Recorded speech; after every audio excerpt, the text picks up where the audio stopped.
गणानां त्वा गणपतिगुं हवामहे कविं कवीनामुपमश्रवस्तमम् ज्येष्ठराजं ब्रह्मणां ब्रह्मणस्पत आनः शृण्वन्नोतिभिः सीदसादनम् श्रीमहागणाधिपतये नमः। सदाशिवसमारम्भां शङ्कराचार्यमध्यमाम् अस्मदाचार्यपर्यन्तां वन्दे गुरुपरम्पराम्।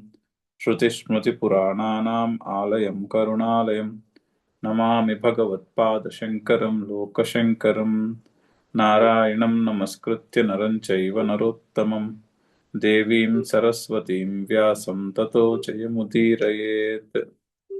जय गुरुदेव। 13వ శ్లోకం చదువుతున్నాము. చదువుదాం శ్లోకం. సర్వకర్మాణి మనసా సన్యస్యాస్తే సుఖం వశీ నవద్వారే పురే దేహే నైవ కుర్వన్న కారయన్. అక్కడ ప్రింట్ మిస్టేక్ ఉన్నది. నవద్వారే పురే దేహే, అది కరెక్ట్. నవద్వారే పురే దేహే నైవ కుర్వన్ న కారయన్. సో సర్వకర్మాణి, సో పరమార్థదర్శి యొక్క పర్స్పెక్టివ్ చెప్తున్నారు, జ్ఞాని యొక్క పర్స్పెక్టివ్. సర్వకర్మాణి మనసా సన్యస్య ఆస్థే సుఖం వశీ నవద్వారే పురే దేహే నైవ కుర్వన్ న కారయన్. అయితే దీనికి కరెక్ట్ అన్వయము అంటే పరమార్థ దర్శనము ఉన్నవాడు, అంటే నేను కర్తను కాను అన్న బుద్ధి నిశ్చయము ఉన్నవాడు ఎలా ఉంటాడు జ్ఞాని? నవద్వారే పురే, నవద్వారే పురే దేహే అంటే నవద్వారపురము వంటి పురమైనటువంటి దేహమునందు సర్వకర్మాణి అన్ని కర్మలను సన్యస్య కర్తృత్వము మనసా సన్యస్య మనస్సు చేత అంటే బుద్ధి చేత కర్తృత్వమును సన్యాసము చేసి సుఖం ఆస్తే సుఖంగా ఉంటాడు. సో అంటే నవద్వారపురమునందు కర్మలను సన్యాసము చేయుట అంటే శరీరము, నవద్వారపురము అంటే శరీరము, అది రూపకము. నవద్వారపురము వంటి పురము ఈ శరీరము. ఈ శరీరమునకు సంబంధించినటువంటి కర్మలను, ఆ కర్మలకు సంబంధించినటువంటి ఆ కర్మలను మనసా సన్యస్య, మనసా సన్యస్య అంటే ఆ కర్మలకు సంబంధించినటువంటి కర్తృత్వమును వదిలిపెట్టి సుఖం ఆస్తే సుఖంగా ఉంటాడు. సుఖము అంటే సైకలాజికల్లీ ఫ్రీ, మోక్షమును పొంది ఉంటాడు.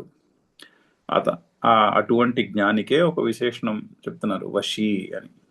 వశీ అంటే ఇంద్రియములు, మనసు, బుద్ధి తన వశమునందు, ఇంద్రియములు మనసు తన వశమునందు ఉన్నవాడని అర్థం. ఎక్కడైతే రాగము ఉంటుందో అక్కడ కంట్రోల్ ఉండదు. రాగము ఉన్న ఆ విషయము కంట్రోల్లో మనం ఉంటాం. అలా కాకుండా రాగద్వేషములు లేకుండా ఉంటాడు జ్ఞాని. సో రాగద్వేషములు తన కంట్రోల్లో ఉంటాయి, రాగద్వేషములు లేకుండా ఉంటాడు. సో అందుకని విషయములు, ఇంద్రియములు తన అదుపులో ఉంటాయి, చెప్పిన మాట వింటాయి. అటువంటి జ్ఞాని సుఖంగా ఉంటాడు. ఎక్కడ? దేహమునందు ఉంటూ సుఖముగా ఉంటాడని అర్థం. దేహమునందే ఉంటూ దేహమునందు ఉన్నటువంటి కర్మలను, దేహం ఇవి నా స్వరూపమునకు చెందినవి కాదు అని తెలుసుకుని సుఖంగా ఉంటాడు. అయితే ఇక్కడ ఆ డిస్క్రిమినేషన్, ఆత్మ అనాత్మ వివేకము అంటాం. సాధన చతుష్టయంలో కూడా మొట్టమొదటి స్టెప్ మనిషికి వివేకం. వివేకం అనగానేమి? వివేకం అంటే ఆత్మ అనాత్మ వివేకం. ఏది ఆత్మస్వరూపమునకు చెందినది, ఏది ఆత్మస్వరూపమునకు చెందనిది, ఆ వివేకం ఉండాలి. అయితే నేను అంటే మనిషి యొక్క సారం ఏమిటి అన్న ప్రశ్నకు ఆత్మ అంటే సారము అని అర్థము. అయితే మనిషి యొక్క సారం ఏమిటి? మనిషి యొక్క సారము, ఇప్పుడు ఫర్ ఎగ్జాంపుల్ నేనెవరు అన్న ఆలోచన వచ్చిందనుకోండి, ఎన్ని ఆన్సర్లు వచ్చినా ఆన్సర్లు అన్నిట్లోనూ నేను అన్నది కామన్గా ఉంటుంది. నేను ఫలానా, నేను ఇది, నేను అది, మీరు ఎన్ని రకాల ఆన్సర్లు చెప్పుకున్నా ఆన్సర్లో నేను అన్నది కామన్గా ఉంటుంది. సో మనిషి యొక్క సారము ఆ నేను అని తేల్చారు. నేను అంటేనేమిటి? నేను అంటే నేను నేను అంటే దేహము కాదు, దేహము మనసు బుద్ధి కాదు. నేను అంటే ఏ వెలుగులో అయితే ఈ దేహము మనసు బుద్ధి మన అనుభవానికి వస్తున్నాయో ఆ వెలుగుయే నేను అని తేల్చారు. బెస్ట్ ఎగ్జాంపుల్ ఇది అర్థం చేసుకుందికి, సినిమాకి వెళ్ళినప్పుడు ప్రొజెక్టర్ లైట్ లో సినిమా కనిపిస్తుంది. ఆ ప్రొజెక్టర్ లైట్ లోనే ఉంటుంది సినిమా అంతా కూడా, కనిపించే సినిమా అంతా కూడా. సో సినిమా యొక్క సారం ఏమిటి? మిగిలినవన్నీ మారిపోతూ ఉంటాయి సినిమాలో. సినిమా యొక్క సారం ఏమిటి? ఆ ప్రొజెక్టర్ లైట్. ఆ విధంగా మన హృదయంలో ఉన్నటువంటి వెలుగు, ఒక వెలుగు వంటి తత్వం ఉన్నది. ఆ వెలుగులో ఈ ప్రపంచమంతా, ఈ జగత్తంతా మన అనుభవానికి వస్తున్నది, ఇంక్లూడింగ్ శరీరము మనస్సు బుద్ధి ఎట్సెట్రా. సో నిన్న కూడా చెప్పుకున్నాం, శరీరము మనస్సులో ఉండి మనస్సు ఆత్మలో ఉంది, అది కరెక్టా? లేక శరీరంలో మనస్సు ఉంది మనస్సులో ఆత్మ ఉంది, అది కరెక్టా అని. అది ఏది దేనికంటే సూక్ష్మము, ఏది దేనికంటే వ్యాపకము. శరీరము కంటే మనస్సు సూక్ష్మము అండ్ వ్యాపకము, మనస్సు కంటే ఆత్మ సూక్ష్మము వ్యాపకము. అది కరెక్ట్ ఆర్డర్ తెలుసుకుందుకి. అంతేనే కానీ శరీరంలో మనసు ఉన్నది, మనస్సులో ఆత్మ ఉన్నది అనుకుంటే అది బంధమునకు కారణం అవుతుంది. అలా అనుకుంటే శరీరము కంటే మనసే వ్యాపకమైనది, మనసులో శరీరము మనసు ఆత్మలోనూ ఉన్నది. ఆ విధంగా తెలుసుకోవాలి. ఆ విధంగా తెలుసుకుని ఏ ఆత్మ స్వరూపములో అయితే, ఏ ఆత్మలో అయితే ఈ ఈ దేహము మనస్సు ఇంద్రియము ప్లస్ ఈ బాహ్యమైనటువంటి ప్రపంచము, దేహము మనస్సు ఇంద్రియము కూడా బాహ్యమే. ఎందుకంటే మనకి తెలుస్తూ ఉంటుందిగా, శరీరం కనిపిస్తూ ఉంటుంది. శరీరం కనిపిస్తోంది అంటే అది బాహ్యమే ఆత్మస్వరూపానికి. ఆ బాహ్యం ఉన్నటువంటి దేహము మనస్సు ఇంద్రియము ఈ జగత్తు, ఇది నా స్వరూపము కాదు. మరి ఇదేమిటి? ఇదేమిటి అంటే ఇది ప్రకృతి, ఇది ప్రకృతిలో భాగము. అసలు దేహము దేహము అన్నది మనస్సులో ఉంది. అది ఆ పాయింట్ కూడా మనం జాగ్రత్తగా అర్థం చేసుకోవాలి. దేహం అనగానేమి? దేహం అనగా ఒక ఐడియా. దేహం అనేది ఒక ఐడియా. ఫిజికల్ గా అక్కడ ఏమున్నది అంటే, ఇప్పుడు మన శరీరం ఉందనుకోండి, మన శరీరంలో 99.9% ఎంతో స్పేస్, ఖాళీ జాగా. మనం కొంచెం చిన్నప్పుడు ఫిజిక్స్ చదువుకున్నాము. ఆ ఫిజిక్స్ చదువుకుందుకు వెళ్తే యాటమ్స్ మాలిక్యూల్స్ అనేవారు ముందు. యాటమ్స్ ని ఇంకా విభజిస్తే ఎలక్ట్రాన్స్ ప్రోటాన్స్ న్యూట్రాన్స్ వచ్చాయి. ఎలక్ట్రాన్స్ ప్రోటాన్స్ న్యూట్రాన్స్ ని వాటి యొక్క స్వరూపాన్ని పరిశీలించి ఏం చెప్పారు ఫిజిక్స్ లో? అవి పార్టికల్ కాదు, పార్టికల్ కాదు ఎలక్ట్రాన్ అనేది, అది వేవ్, వేవ్ ఫంక్షన్. అది ఒక వేవ్, ఒక తరంగం ఎలక్ట్రాన్ అనేది.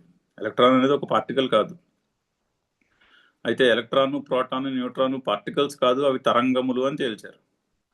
తరంగములు కానీ అబ్జర్వ్ చేస్తున్నప్పుడు, ఒక అబ్జర్వర్ ఉన్నప్పుడు ఆ అబ్జర్వ్ చేస్తున్న సమయంలో ఒక పార్టికల్ కింద కొలాప్స్ అవుతుంది, అంటే ఒక పార్టికల్ కింద అనిపిస్తుంది.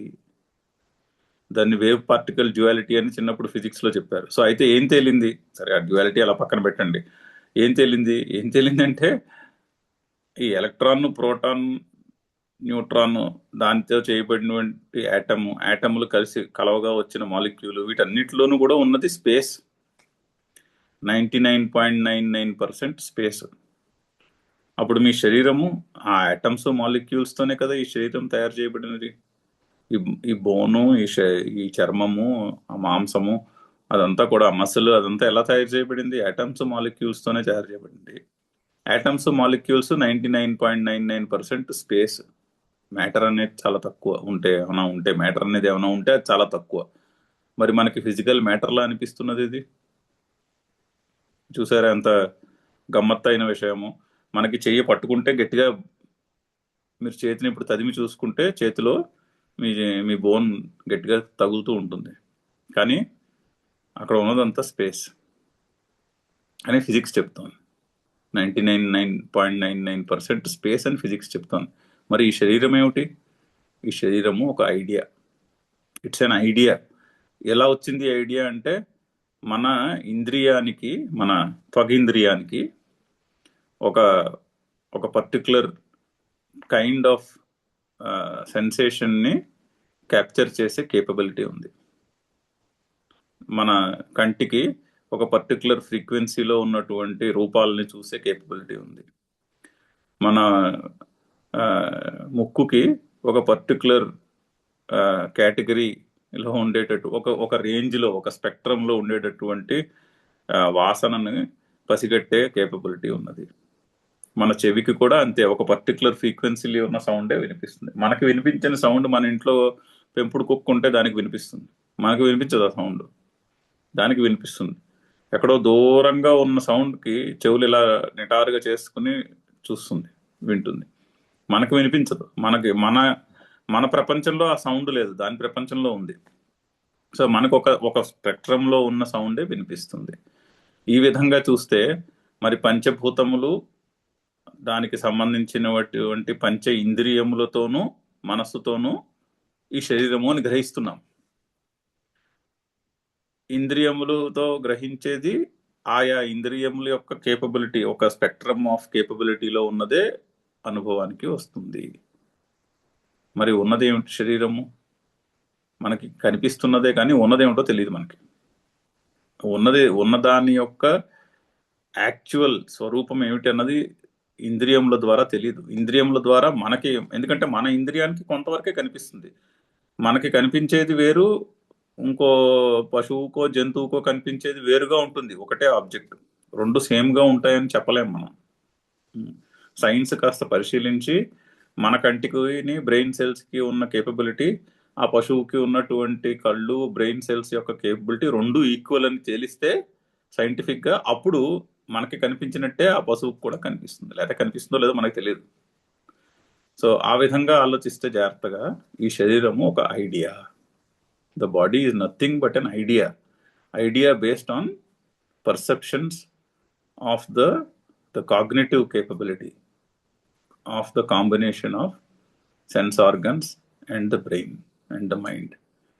ఆ కాగ్నిటివ్ కేపబిలిటీ ఒక స్పెక్ట్రంలో ఉన్నటువంటి ఒక ఐడియా బాడీ అనేది.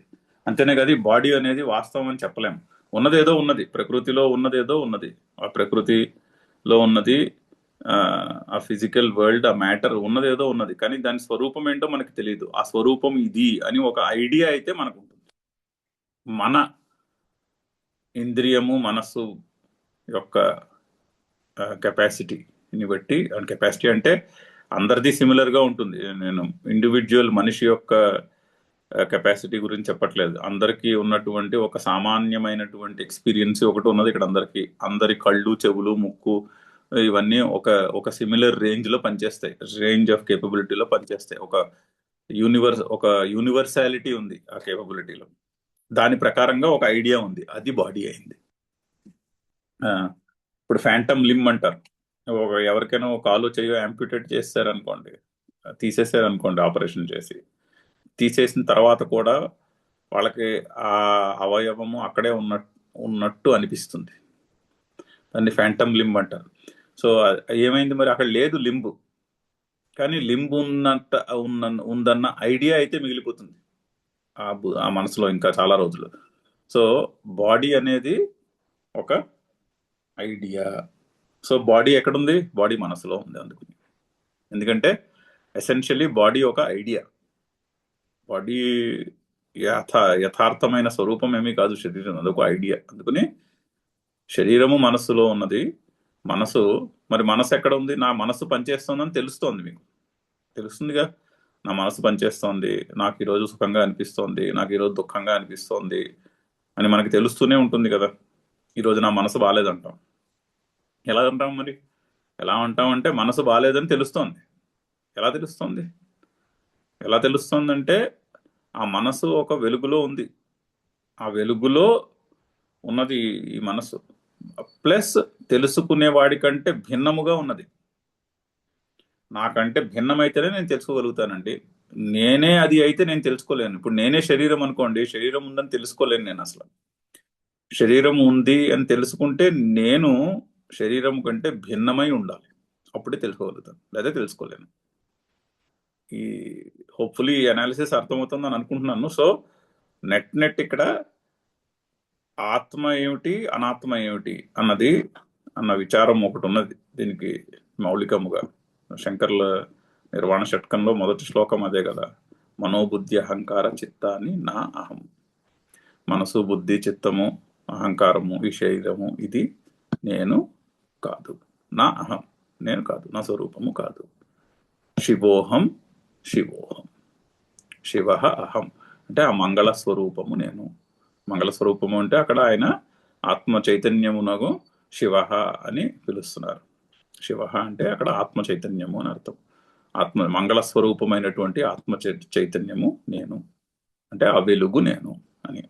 సో ఇక్కడ సన్యాసి అండ్ ఈ జ్ఞాని ఆ ఆ బుద్ధి నిశ్చయంలో ఉంటాడు.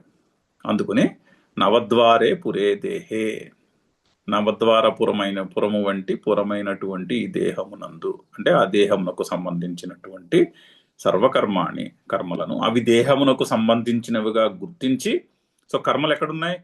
మనస్సు, బుద్ధి, అహంకారము, చిత్తము, శరీరము నేను కాదు. శివ అహం, శివ అహం. ఇప్పుడు కర్మలు ఎక్కడున్నాయి చెప్పండి? కర్మలు శివలో ఉన్నాయా, కర్మలు శరీరంలో ఉన్నాయా? అది ప్రశ్న. ఆ ప్రశ్నకు సమాధానం పరిశీలిస్తే శివలో కర్మలు లేవు. ఆ పాయింట్ ఆల్రెడీ శ్రీకృష్ణుడు చాలాసార్లు చెప్పి ఉన్నాడు.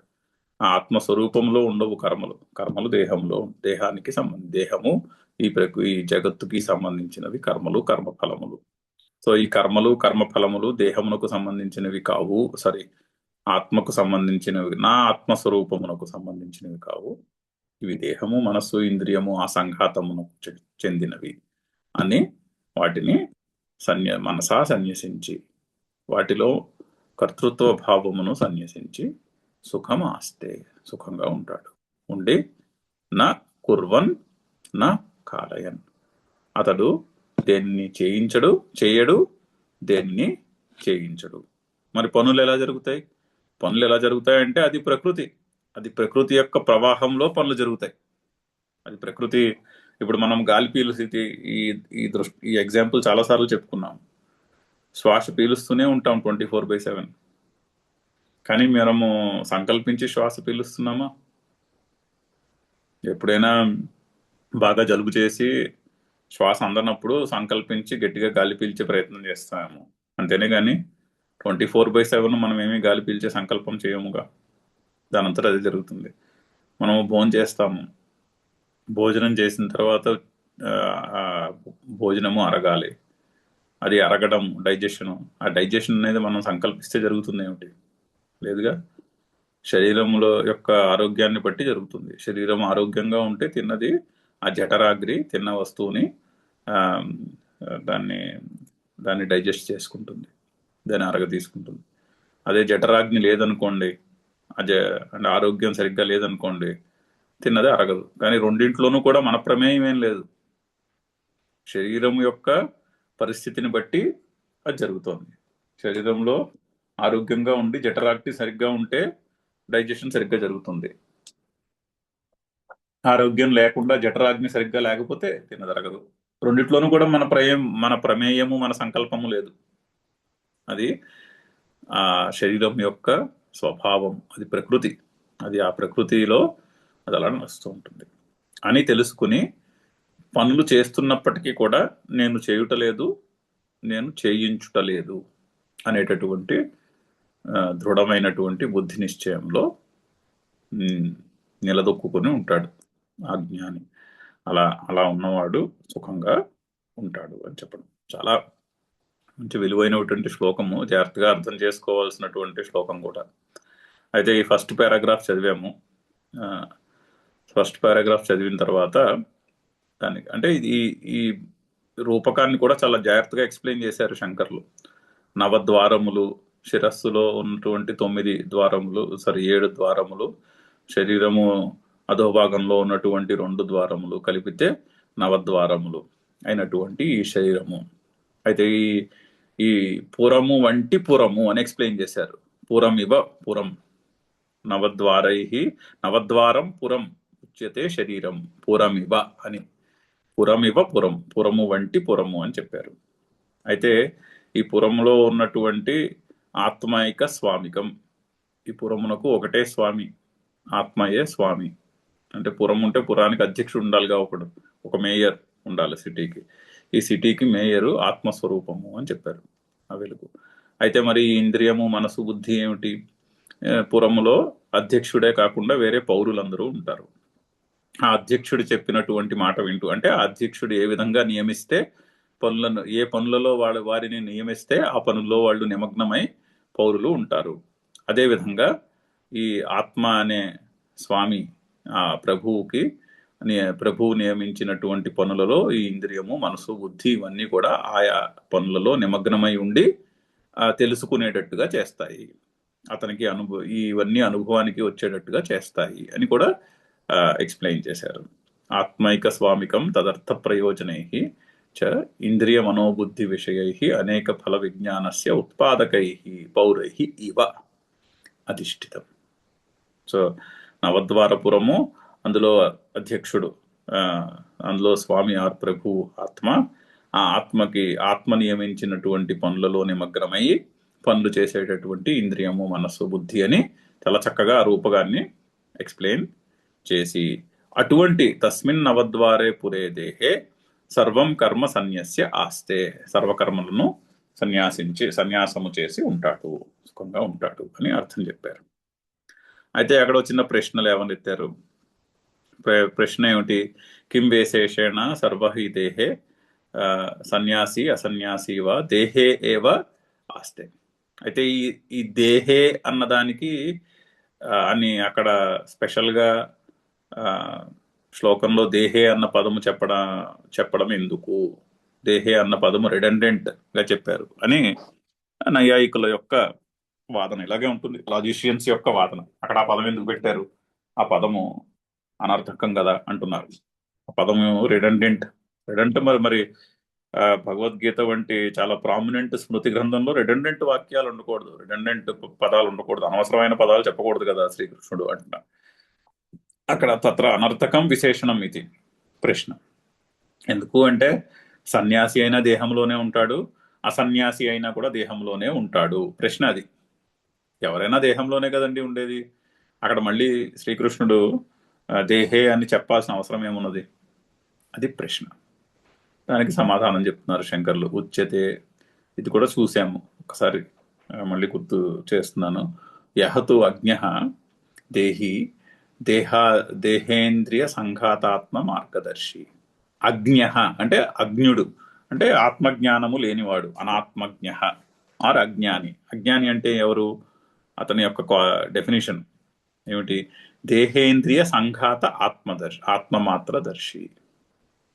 ఈ దేహము, ఇంద్రియము, ఈ సంఘాతమే నేను అనేటటువంటి బుద్ధి నిశ్చయము ఉన్నవాడు.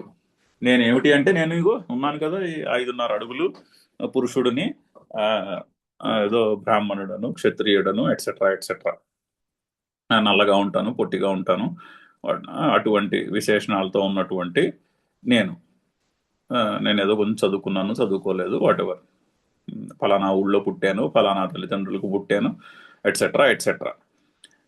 అది దేహేంద్రియ సంఘాతం. ఆ దేహేంద్రియ సంఘాతమే నేను అనుకునేవాడు అజ్ఞుడు. ఈ దేహము, ఇంద్రియము, మనస్సు, ఈ శరీరము, ఇది నేను అనుకునేవాడు అజ్ఞుడు. వాళ్ళందరూ ఎలా అనుకుంటారట? సర్వ, వాళ్ళందరూ కూడా గేహే భూమౌ ఆసనేవా ఆసే ఇది మన్యతే. ఇప్పుడు దేహమే నేను అనుకున్నవాడు ఇప్పుడు ఎవరన్నా ఫోన్ చేసి నువ్వు ఎక్కడున్నావు అని అడిగారు అనుకోండి నన్ను, నేను ఇంట్లోనే ఉన్నానని చెప్తాను. అప్పుడు నేను ఏ విధంగా చెప్తున్నాను ఆన్సరు? నేను అంటే అక్కడ నేను ఈ శరీరము, మనసు, బుద్ధి యొక్క సంఘాతము నేను అని అనుకునే కదా ఆన్సర్ చెప్తున్నాను, నేను ఇంట్లో ఉన్నాను అంటే. అలాగే చెప్తారు అందరూ కూడా. గేహే భూమౌ ఆసనేవా ఆసే. గేహే అంటే ఇంట్లో, భూమౌ అంటే భూమి మీద, ఆసనము అంటే కుర్చీలో. అలా కాదు, ఇంట్లో ఎక్కడున్నావు అంటే నేను నా స్టడీ రూమ్లో కుర్చీలో కూర్చుని ఉన్నాను అని చెప్తాను. అంటే శరీరము ఎక్కడున్నదో దాన్ని బట్టి చెప్తున్నాము ఆన్సర్. అందరూ అలాగే చెప్తారు కదా అంటున్నారు. అంతేకాని నహి మాత్రాత్మదర్శిన గేహే ఇవ దేహే ఆసే ఇతి ప్రత్యయ సంభవతి. నేను ఈ శరీరము అనుకున్నవాడి యొక్క కాగ్నిషన్, అతని ఐడియా ఎలా ఉంటుంది? నేను ఈ దేహము, నేను ఫలానా చోట ఉన్నాను, ఫలానా చోట్లో ఇంట్లో ఉన్నాను ఫర్ ఎగ్జాంపుల్, ఆర్ ఆఫీస్లో ఉన్నాను, ఆర్ బయట రోడ్డు మీద కారులో ఉన్నాను అనే అతని యొక్క కాగ్నిషన్ ఉంటుంది. కానీ నేను శరీరములో ఉన్నట్టు ఉన్నాను అని అడగా. గేహే ఇవ దేహే ఆసే అనడుగా, నేను ఒక మనిషి ఇంట్లో ఉన్నట్టుగా నేను ఈ శరీరంలో ఉన్నాను అని చెప్పరు కదండి. ఆన్సర్ ఎవరు అంటున్నారు? ఎవరు చెప్పరు అలా ఆన్సరు? ఎవరైతే నేను ఈ దేహము అనుకుంటారో వాళ్ళు ఇలా చెప్పరు ఆన్సర్. ఇలా చెప్పలేరు. ఇటువంటి ప్రత్యయం అంటే ఇటువంటి కాగ్నిషన్ అనుభవం వాళ్ళకు ఉండదు. ఒక ఒక మనిషి ఇంట్లో ఉన్న విధముగా నేను ఈ శరీరములో ఉన్నాను అన్న అనుభూతి నేను ఈ శరీరము అనుకునేవాడికి కలగదు కదా అంటున్నారు. దేహమాత్రాత్మదర్శిన గేహే ఇవ దేహే ఆసే ఇది ప్రత్యయ నా సంభవతి. ఆ నా తెచ్చుకొచ్చి లాస్ట్లో పెట్టుకోవాలి. దేహమే శరీరము, నేను ఈ ఫలానా దేహము అనుకునేవాడికి నేను ఒక మనిషి ఇంట్లో ఉన్న విధముగా ఈ శరీరంలో ఉన్నాను అనే అనుభూతి కలుగదు కదా. కానీ ఎవరికి కలుగుతుంది అది? దేహాది సంఘాత వ్యతిరిక్తాత్మదర్శినః దేహే ఆసే ఇది ప్రత్యయ ఉపపద్యతే. అయితే దేహాది సంఘాత వ్యతిరిక్త ఆత్మదర్శిన, నా ఆత్మస్వరూపము ఈ దేహము మనస్సు ఇంద్రియము కంటే భిన్నమైనది. నా ఆత్మస్వరూపము అంటే ఈ దేహము ఇంద్రియము మనస్సు బుద్ధి ఏ వెలుగులో అయితే నా అనుభవానికి వస్తున్నాయో ఆ వెలుగు నా స్వరూపము అని తెలుసుకున్నవాడు అతడు అనుకోగలడు, నా స్వరూపము ఈ వెలుగు అయినా టెంపరీగా నేను ఇప్పుడు ఈ శరీరంలో ఉన్నాను అని, ఈ శరీరంలో ఉన్నట్టుగా ఉన్నాను అని అతనికి ఉంటుంది. అటువంటి మనిషికి ఆ అనుభూతి ఉంటుంది. ఆన్ ది అదర్ హ్యాండ్ దేహాది సంఘాత వ్యతిరిక్తాత్మదర్శిన దేహే ఆసే ఇది ప్రత్యయ ఉపపద్యతే. అందుకుని శ్రీకృష్ణుడు అక్కడ దేహే అన్న మాట చెప్తున్నాడు.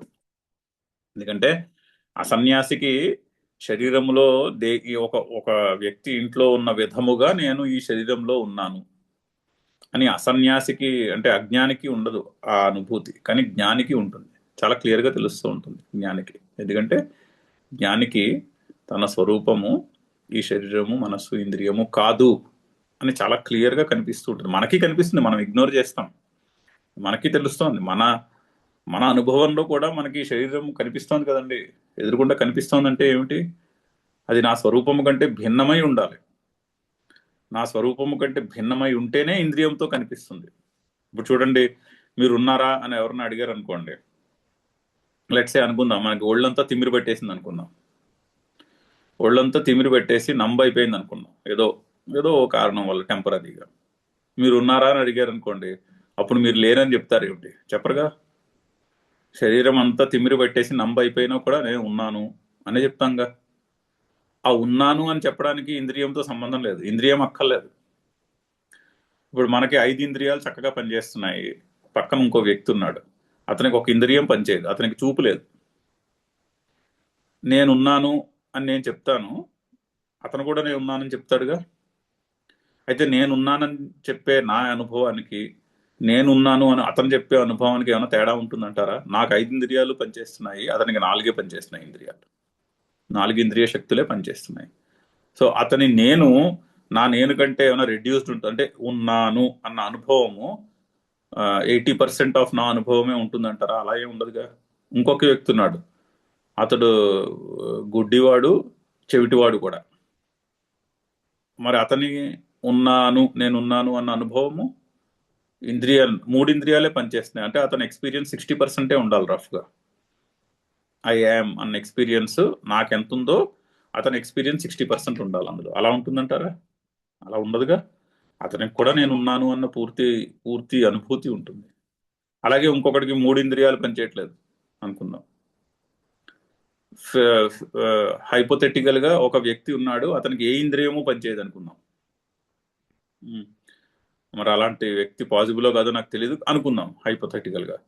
అతనికి కూడా నేనున్నాను అన్న భావం ఉంటుంది. ఎందుకంటే నేను ఉన్నాను అన్న అనుభూతికి ఇంద్రియము అక్కర్లేదు. ఇంద్రియంతో అనుభవానికి వస్తోంది అంటే అది నేను ఉన్నాను అన్న అనుభవం కంటే భిన్నమైనది. చాలా సైంటిఫిక్ ఆలోచన అది. ఐ యామ్ అన్న ఎక్స్పీరియన్స్కి బాడీ మైండ్ కాంప్లెక్స్ అక్కర్లేదు. బాడీ మైండ్ కాంప్లెక్స్ అనుభవానికి మనకి బాడీ మైండ్ కాంప్లెక్స్ అంటే సెన్స్ ఆర్గన్ మైండ్ కాంప్లెక్స్ ద్వారా మనకి కాగ్నిషన్ కలుగుతోంది అంటే అది ఐ యామ్ కి ఎక్స్టర్నల్, కానీ అది ఐ యామ్ లో భాగము అయితే కాజాలదు. ఐ యామ్ లో భాగం అయితే అది తెలియదు.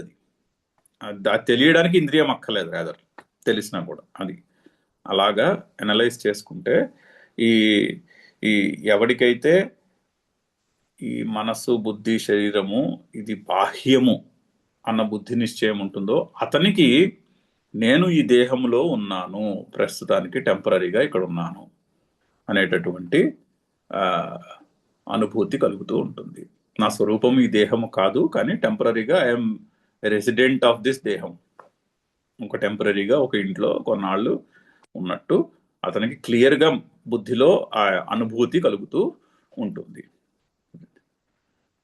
దాన్నే అతని ఆ జ్ఞాని యొక్క అనుభూతినే ఇంకొంచెం విశ్లేషించి చెప్తున్నారు.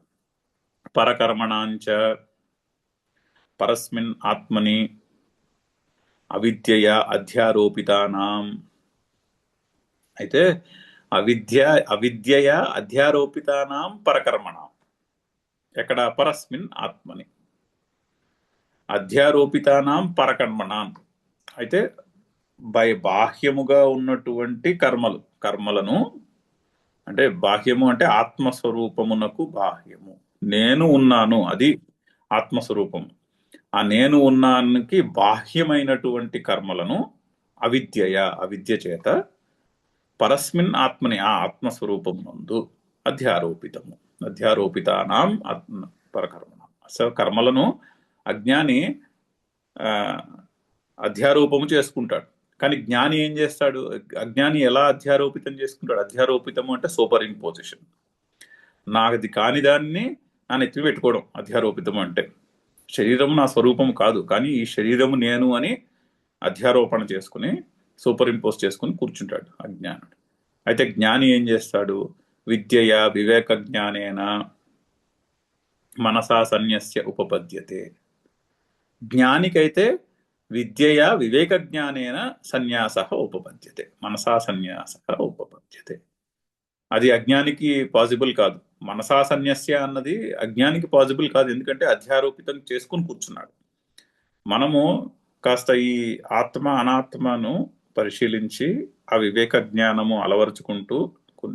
అలవాటు చేసుకుంటే అప్పుడు ఆ వివేక జ్ఞానము చేత ఇది నా స్వరూపము కాదు అని తీసి పక్కన పెట్టగలుగుతాం. అప్పుడు ఈ శరీరము నా స్వరూపము కాదు అని అర్థమైన రోజుని ఆ శరీరం ద్వారా జరిగే కర్మలను కూడా ఆ కర్మలు నా స్వరూపము కాదు అని అందులో ఉన్నటువంటి కర్తృత్వ భావాన్ని కూడా తీసి పక్కన పెట్టగలుగుతాం. సో ఆ వివేకము చాలా మౌలికము కర్తృత్వ భావం పోవడానికి అని చెప్తున్నారు. విద్యయా వివేక జ్ఞానేన మనసా సన్యస్య ఉపపద్యతే. అది పాసిబుల్ ఎవరికి? జ్ఞానికి పాసిబుల్. ఈ అధ్యారోపణను పక్కన పెట్టి నా స్వరూపము ఈ శరీరము, ఆ శరీరము ద్వారా జరుగుతున్నటువంటి కర్మలు నా స్వరూపము కాదు అని అది వివేక జ్ఞానము ఉన్నవాడికి ఆత్మజ్ఞానికి పాసిబుల్ అవుతుంది, కానీ అనాత్మజ్ఞుడికి అది పాసిబుల్ కాదు కదా అంటున్నారు. ఉత్పన్న వివేక జ్ఞానస్య సర్వకర్మ సన్యాసినః అపి గేహే ఇవ దేహే ఏవ నవద్వారే పురే ఆసనం ప్రారబ్ధ కర్మ సంస్కార శేషానువృత్య. అయితే ఉత్పన్న వివేక జ్ఞానస్య సర్వకర్మ సన్యాసినః అపి అంటే వివేక జ్ఞానము పొంది సర్వకర్మ సన్యాసము చేసేయక మరి అప్పుడు కూడా ప్రశ్న రావచ్చు మనసులో. వివేక జ్ఞానము ఉన్నవాడికి నేను ఈ శరీరం కాదని తెలుస్తోంది కదా, మరి మళ్ళీ శరీరంలో ఉండడం ఏమిటి అన్న ప్రశ్నకి ఏంటంటే ప్రారబ్ధ కర్మ సంస్కార శేషానువృత్య. ఆల్రెడీ ఈ శరీరంలో పుట్టేశాడు మనిషి. పుట్టినప్పుడు అజ్ఞానం ఉన్నది. పుట్టిన తర్వాత కొంత సమయానికి, కొన్ని సంవత్సరాలకి ఎప్పుడో ఆ వ్యక్తికి ఆత్మజ్ఞానము యొక్క సాక్షాత్కారము కలిగినది. అప్పుడు ఆత్మ సాక్షాత్కారం కలిగి నేను ఈ శరీరము కాదు అన్న బుద్ధి నిశ్చయము ఏర్పడినదే, కానీ శరీరం పోలేదు కదా, ఇంకా శరీరం ఉంది. శరీరం ఎందుకుంది? ఆల్రెడీ ప్రారబ్ధ కర్మ నడుస్తోంది. ఒక పర్టికులర్ ప్రారంధ కర్మ నడుస్తోంది, ఆ ప్రారంధ కర్మ పూర్తయ్యేదాకా ఆ శరీరం నిలబడుతుంది. ఆ ప్రారంధ కర్మ అయిపోయినప్పుడు ఆ శరీరం రాలిపోతుంది. సో ఆ శరీరం ఉన్నంత కాలము మరి ఆత్మజ్ఞానము కలిగినా కూడా శరీరం ఉన్నదిగా. సో అందుకని ఈ ప్రారంధ కర్మ అయ్యేదాకా నేను ఈ శరీరంతో ముడిపడి ఉన్నాను అన్నటువంటి ఆ అనుభూతి ఆత్మజ్ఞానికే కలుగుతుంది, అనాత్మజ్ఞునికి కలగదు. ఉత్పన్న వివేక జ్ఞానస్య సంసార సర్వకర్మ సన్యాసిన, అతనికి అయినా కూడా గేహే ఇవ దేహే ఏవ ఆసనం. ఇంట్లో ఉన్నట్టుగా ఒక వ్యక్తి ఒక ఇంట్లో ఉన్నట్టుగా, ఒక రెంటల్ హౌస్లో ఉన్నట్టుగా నేను ప్రస్తుతానికి ఈ శరీరంలో ఉన్నాను. ఎటువంటి శరీరము? నవద్వారే పురే, నవద్వారపురము వంటి పురమైనటువంటి ఈ శరీరంలో ఉన్నాను. ఎందుకు? ప్రారంధ కర్మ సంస్కార శేషానువృత్య, ప్రారంధ కర్మను బట్టి ఇంకా ప్రారంధ కర్మ నడవాల్సింది ఉంది కాబట్టి అదయ్యేదాకా నేను ఈ శరీరంలో ఉన్నాను అన్నటువంటి ప్రత్యయము ఆర్ అనుభూతి ఆత్మజ్ఞానికే కలుగుతుంది. దేహే ఏవ విశేష జ్ఞానోత్పత్తేహే దేహే ఏవ ఆస్తే ఇతి అస్త్యేవ విశేషణ ఫలం విద్వద్ అవిద్వత్ ప్రత్యయ భేదాపేక్షత్వాత్. సో అయితే ఇలా ఎందుకు ప్రజెంట్ చేస్తున్నాడు శ్రీకృష్ణుడు అంటే విద్వత్ అవిద్వత్ ప్రత్యయ భేద అపేక్షత్వాత్. విద్వత్తు అవిద్వత్తు, విద్వత్ అంటే తెలుసుకున్నవాడు జ్ఞాని, అవిద్వత్ అంటే ఇంకా తెలుసుకోనివాడు, ఆత్మజ్ఞానమును తెలుసుకోనివాడు. వాళ్ళిద్దరి యొక్క విద్వత్ అవిద్వత్ ప్రత్యయ భేద అపేక్షత్వాత్, తెలిసిన వాడికి తెలియని వాడికి కూడా వాళ్ళిద్దరి యొక్క కాగ్నిషన్లో, వాళ్ళిద్దరి యొక్క అనుభూతిలో తేడా ఉంటుంది. ఆ భేదాన్ని చూపించడానికి అయి శ్రీకృష్ణుడు ఈ విధంగా చెప్తున్నాడు. దేహే ఏవ విశేష జ్ఞానోత్పత్తేహే దేహే ఏవ ఆస్తే ఇది అస్తి ఏవ విశేషణ ఫలం. సో అందుకని దేహే అన్న పదమును అక్కడ వాడుతున్నారు. ఎందుకంటే ఆత్మజ్ఞానికి దేహే ఏవ ఆస్తే ఇది అస్తి ఇది అనే, నేను శరీరమునందు ఉన్నాను అనేటటువంటి అనుభూతి కలుగుతుంది. ఎవరికి? విశేష జ్ఞానోత్పత్తే, ఆత్మజ్ఞానము ఉదయించిన వాడికే అటువంటి అనుభూతి కలుగుతుంది. ఆత్మజ్ఞానము లేని వాడికి నేను ఈ శరీరము అన్నటువంటి అవిద్యలోనే ఉంటారు. కానీ నేను ఈ శరీరము కంటే భిన్నమైనటువంటి ఆత్మస్వరూపము, దీనికంటే భిన్నము, నేను టెంపరీగా ఈ శరీరంలో ఉన్నాను అని అనిపించదు వాళ్ళకి. అందుకని శ్లోకంలో ఆ విధంగా ఆ భేదాన్ని చూపెట్టడానికై అక్కడ దేహే అన్న పదమును వాడారు అని శంకర్ల ఆ ప్రశ్నకి సమాధానము. ఇంకొక చిన్న ప్రశ్న ఉన్నది ఇక్కడ, ఆ తర్వాత నెక్స్ట్ శ్లోకం. ఇది ప్రశ్న. యద్యపి కార్యకరణకర్మాణి అవిద్యయా ఆత్మని అధ్యారోపితాని సన్యస్య ఆస్తే ఇతి ఉక్తం, తథాపి ఆత్మసమవాయితు కర్తృత్వం కారయితృత్వం చ స్యాత్ ఇతి ఆశంక్య ఆహా నైవ కుర్వన్ ఇది. అయితే ఆ శ్లోకంలో ఇంకొక లాస్ట్ పాదం ఉన్నది. ఏమిటది? నైవ కుర్వన్ నా కారయన్. ఆ విధముగా జ్ఞాని తన స్వరూపము శరీరము కంటే భిన్నము అని తెలుసుకుని శరీరానికి సంబంధించినటువంటి కర్మలను మనస వివేక జ్ఞానము చేత కర్మలలో ఉండే కర్తృత్వాన్ని సన్యసించి సుఖంగా ఉంటాడు. సుఖంగా ఉన్నవాడు మరి మళ్ళీ ఎందుకంటే మనం ఏమనుకుంటామంటే ఎప్పుడు కూడా కర్తృత్వము కారయిత్వము చేయుట అనేది ఆత్మ సమవాయి అంటే అది ఒక రకమైనటువంటి రిలేషన్షిప్కి పేరు తర్కశాస్త్రంలో. సమవాయి సంబంధము అంటే అవినాభావ సంబంధము అని అర్థం. ఆ రెండు ఎప్పుడు కలిసే ఉంటాయి అని తార్కికుల అభిప్రాయం ఇది. అంటే లాజిషియన్స్కి ఏమనిపిస్తుందంటే, అంటే నైయాయికులు వాళ్ళ యొక్క మతం ఏమిటంటే, మతం అంటే వాళ్ళ యొక్క ఐడియా ఏంటంటే ఆత్మకు కర్తృత్వము కారయితృత్వము సమవాయి సంబంధము ఉన్నది. అంటే ఆత్మ ఉంటే కర్తృత్వము కారయిత్వము లేకుండా ఆత్మ ఉండదు అని వాళ్ళ ప్రశ్న. అది అది ఆబ్వియస్లీ ఇక్కడ చెప్తున్న విషయానికి పొసగదు ఆ ఆ ఫిలసాఫికల్ థాట్. ఇక్కడ శ్రీకృష్ణుడు ఏం చెప్తున్నాడు? ఆత్మకర్త కాదు, ఆత్మ భోక్త కాదు, ఆత్మ